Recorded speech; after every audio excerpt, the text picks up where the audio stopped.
Recommendation? My philosophy, Mr. President, is shoot first and ask questions later. I don't like uninvited guests. All right, then. UFOs, it turns out, are real. And whatever else they are a prima facie challenge to the U.S. military. It's finally happened. The US Navy has got sick and tired of all these UFOs harassing their naval vessels. Just days ago, the Pentagon confirmed that an 18-second video of 3 UFOs harassing a U.S. warship called the USS Russell is in fact real. There is new video of a possible encounter.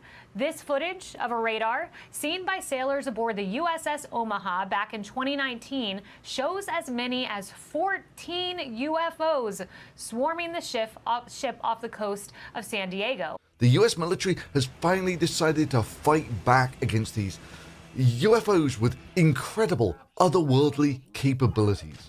Unexplained flying objects have buzzed U.S. military bases, missile sites, ships, aircraft, submarines underwater, often at speeds and in directions that seem to defy any known human technology. General, you may fire when ready. Upfront loading of a 120ZR missile. Marker lights on the objective. The battle took place on the 27th of July, some 70 nautical miles west of Kishka. They fired about 500 14-inch shells against the enemy. This was no minor engagement. It went on for over an hour. It involved a dozen ships full of trained observers. These are the cream, people charged with protecting the United States. But when that same story is told by some of the most qualified observers on the planet, it makes you wonder. You're talking about individuals who have very high security clearances. They are trained observers. We've actually paid them and put them through schools to be trained and very keen observers to scrutinize what they're seeing. Charged with protecting the United States with some of its most valuable military assets against enemies, both foreign, domestic, extraterrestrial, and avian. No, I'm not joking. The broadsides fired were quite real. In fact, the concussion from the broadsides damaged several US aircraft, which reflects how desperate this battle between these US warships and their adversary was. You see, the battle took place off Alaska. The US had noticed a radar contact traveling at about 15 miles per hour and zigzagging, a clear sign of a search pattern, and searching denotes intelligence. I think he's anticipating the attack. Anticipation denotes intelligence. The most terrible intelligence imaginable, Mr. President. The contact was seen by several US warships. And it wasn't just one or two. These UFOs were either seen or tracked by dozens of experienced aviators and sailors for nearly a week. The trained observers in the aerial advanced radar planes had picked up the UFO squadron of some 7 enemy vessels at about 200 miles, and they watched until they closed till they were picked up on the battleship radar at some 15 miles distance, at which point the 2 battleships of the task group engaged the enemy, firing some 500 14-inch shells at the UFOs, with the 3 heavy cruisers adding a similar number of 8-inch shells in a devastating hail of fire. Yeah, that'll teach them to harass the US Navy. Just days ago, the Pentagon confirmed that an 18-second video of 3 UFOs harassing a U.S. warship called the USS Russell is in fact real. What do we have that's bigger than 240? Nothing, sir. Stetter, do you hear me? Get out of there. Then mysteriously, the radar contact of the enemy vessels vanished from their radar screen. Weapons officer, commence fire. Gone. They have the cloaking device. This means that the vehicle must have either been transmedium. If what we are witnessing is a true transmedium vehicle, a vehicle that can penetrate that barrier between air and sea or air and space without destruction, then we're looking at a propulsion system that is so far advanced, it's beyond next generation technology.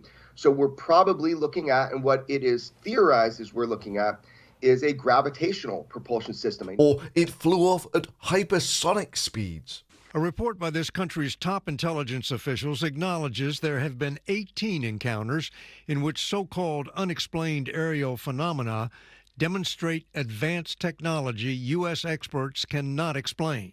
Or it was destroyed by the might of the military bombardment. However, when the US warships went to investigate, there were no signs of destroyed enemy ships. In fact, it was later found out there were no enemy ships within 200 miles of these US battleships. Yeah, what you're looking at here is called the Battle of the Pips, and is one of the more entertaining stories from World War II, about how the US Navy and two of its bigger battleships fired some 500 battleship shells against what was, in all likelihood, a flock of ducks. Short-tailed shearwaters. But whatever sort of duck they were, it does mean that the US military did engage a unidentified flying or floating object that were true transmedium vehicles. Which brings us on to the modern day version of this, which is the US military recording radar contacts that basically vanish at 80,000 feet and reappear at sea level about a second later. Would appear out of nowhere and slowly drift south.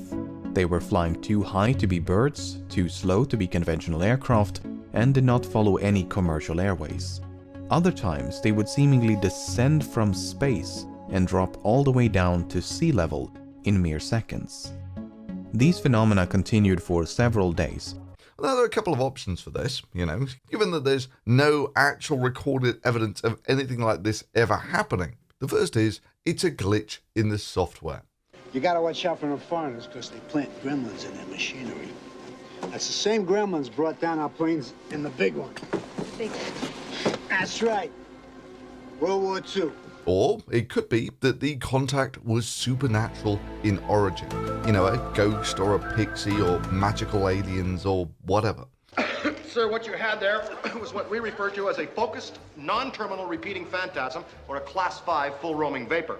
Real nasty one, too.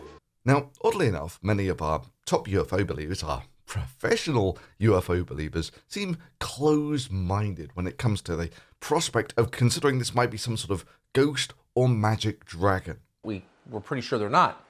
I mean, they can't be human, can they? And if they are, if these were human, which humans would be doing this? It's looking increasingly like this is probably not the case. But the question is, what is it? And of course, people jump to speculation it's from the Pleiades or something like that, when in fact, one of the hypotheses when I was in AATIP was that this... Oh goody, let's see what the Advanced Aerospace Threat Identification Program spent $22 million of government money speculating about under the leadership of this UFO expert, Louis Elizondo. This could be as natural to Earth as we are. We're just now at a point where technologically we're advanced enough where we can begin to actually collect information on it and begin to try to figure out what it is. There's been other hypotheses that these things are possibly from underwater. Oh good, finally, something sensible. Rise, Atlantis! There's been other hypotheses that these things are possibly from underwater, and as outlandish as it may seem, there is some anecdotal evidence that supports all of these observations.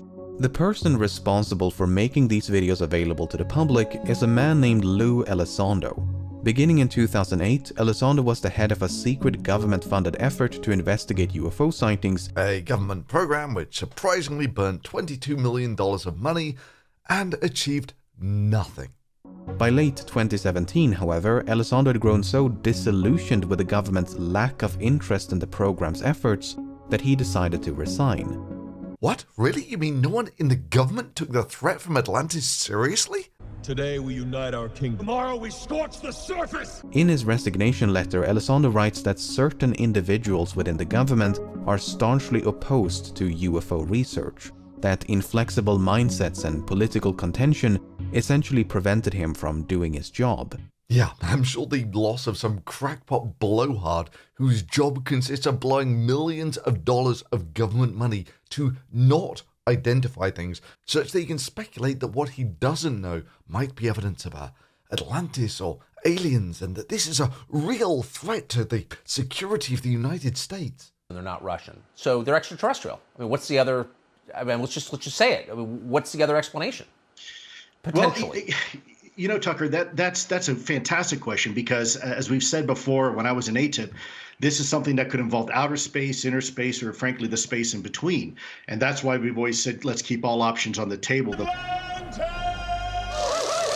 my God, the Scolari brothers! Seriously, it was called the Advanced Aerospace Threat Identification Program. How many advanced aerospace threats did it actually identify? All right, 0. In fact, this department would have been more accurately named as the Advanced Aerospace Threat Unidentification Program. I'm sure his departure was a devastating loss to the US intelligence community, one from which they're still struggling to recover from. Again, what we want to do is try to get as much data on the table as we can before we start eliminating what something Of course, but whoa, steady, Tiger. You mean the 20 million that you blew was just an appetizer? Look, you blew millions of dollars of government money, and for it produced 3 fuzzy blobs filmed on a potato and a bunch of just so stories, which are meant to suddenly gain credibility because they're told by pilots. Like pilots can't be UFO nuts either. Or make simple mistakes like blow a significant amount of a battleship's ammo firing against ducks. Look, I've spent an awful lot of government money on research over the years, for many governments. And even the stuff I would consider poor value for money in that the research project didn't pan out like expected. We wouldn't call it research if we knew what we were doing. Those are like hitting the jackpot levels of value compared to the money-burning party this guy had at AATIP. have you heard anybody offer up a plausible explanation for how human beings could be responsible for these sightings? No, and I'll share with you even a little bit more insight. When I've had my private communications with some of my former colleagues and some people that are still in Washington, D.C., the conversation that these being non-human vehicles and controlled vehicles, but still intelligently controlled by something or someone, is certainly not off the table. Sorry, got distracted. Back to our radar contacts doing impossible things. The target's behavior was erratic and unpredictable. Its altitude and airspeed were in constant flux. According to Underwood, it simply did not abide by the known laws of physics. When in reality, something that defies the laws of physics fits far better with magic than it does with aliens. You see, if it were aliens and they were traveling through the atmosphere, they have to travel through the gas molecules in the atmosphere. You see, when an object moves through the air, it obviously impacts the gas molecules, and those gas molecules have to be moved out of the way. This is true of all non-supernatural matter. For everything else, there is compressional heating, and the faster you go, the greater the compressional heating. Now, the gas molecules move at about the speed of sound, so when your object is traveling much faster than the speed of sound, there is no chance for those molecules to get out of the way before the object impacts them. So, you basically get hotter and hotter until you get a plasma in front of your aircraft. This is basically what happens with a re-entry. So let's get an estimate of the compressional heating involved in going from the edge of space to sea level in about a second. So, I don't know, 20, 40 kilometers, that sort of thing for the edge of space? I mean, at that point, you're certainly above 90% of the atmosphere. Imagine a technology that can do 600 to 700 G-forces, that can fly at 13,000 miles an hour. Okay, 13,000 miles per hour is a mere Mach 17, which equates to about 6 kilometers per second. The only thing that would be really suspicious about this story is if they were tracking these incredible speeds by radar of objects that don't show up on radar. That can fly at 13,000 miles an hour, that it can evade radar. Aboard a guided missile cruiser, the USS Princeton, were puzzled by a series of unidentified radar tracks near San Clemente Island. Huh. Unknown radar contacts near an island. Now, where have I heard that before? But sorry, Lou here was just telling us how these objects can evade radar. That can fly at 13,000 miles an hour, that it can evade radar, and that can fly through air and water and possibly space. And oh, by the way, has no obvious signs of propulsions, no wings, no control surfaces, and yet still can defy the natural effects of Earth's gravity. that's precisely what we're seeing. No, those would be the properties of the supernatural. And here's why. Look, let's just say it's traveling, I don't know, 20 kilometers in a second. That's a sort of hybrid of these stories about these dots coming down from the edge of space to sea level in a second, and this guy's story about them traveling at Mach 20. Which means the gas molecules the craft hit don't have a chance to get out of the way. So imagine a square meter of the atmosphere. A square meter at sea level has about 10 tons per meter squared on it. That's atmospheric pressure. And for simplicity, we're just going to divide that mass equally up this column of air, which is going to be some 20 kilometers high, 20,000 meters. And we're going to compress that from 20,000 meters to 20 meters, which is about 1,000 to 1 compression ratio. What sort of energy will that take, and what energy will it release when it stops? Well, the average density of air in this column is going to be, well, there's 10 tons of air in this column normally. It's 10,000 kilos in 20,000 cubic meters, so the average density is about 0.5 kilos per cubic meter. And for reference, the density of air at sea level is about 1 kilo per cubic meter. And we're just going to compress that by a factor of 1,000. So we can just use a adiabatic gas compression calculator. And the answer comes out that the temperature of that gas will increase to about 8,000 degrees Celsius, give or take the temperature of the surface of the sun. And per square meter will release about the same energy as 10 tons of TNT. And of course, that energy of all that compressed gas when the craft stops will just be released as expanding gases, also known as an explosion, that will release about the same force as 10 tons of TNT. That's about the size of some of the largest conventional munitions. And that's just for 1 square meter, bear in mind. You get 10 tons of TNT energy release for every square meter of the craft's surface. And that's just the compressional heating that you get from coming from essentially the edge of space down to sea level in about a second. It's kind of obvious if you think about it. I mean, just the re-entry thing gives you a sonic boom, and that's just going through the upper levels of the atmosphere at very high speeds. If you go through the entire atmospheric column, right down to where the air is soupy and thick near sea level in about a second, it's going to make a really big bang. And what was the observation that these guys had again? Other times, they would seemingly descend from space and drop all the way down to sea level in mere seconds. These phenomena continued for several days. Wow, several days. They must have got some really good evidence of all of this. And every time they reappeared, the crew would run up to the bridge and use a pair of heavily magnified binoculars. Yes, to get some really high definition video of this amazing thing that they were seeing. After all, they are on one of the most sophisticated US warships, and they're trained observers. They must have some really high-tech visual capture gear on all of this. I'm sure we're not just going to be left with some story of what some guy said he saw and some cheap CGI reenactment of it. I mean, that wouldn't be very convincing at all now, would it? To see these tiny specks moving erratically in the distance. And absolutely no one thought this sufficiently out of the ordinary to actually sort of take a picture of it or something. Yeah, that makes sense. Now let's be generous and say the numbers on the radar did what they said they did. There's a very simple explanation for this that doesn't involve aliens. Basically, it's a radar glitch. I mean, radar has always been a little flaky on this when it comes to software.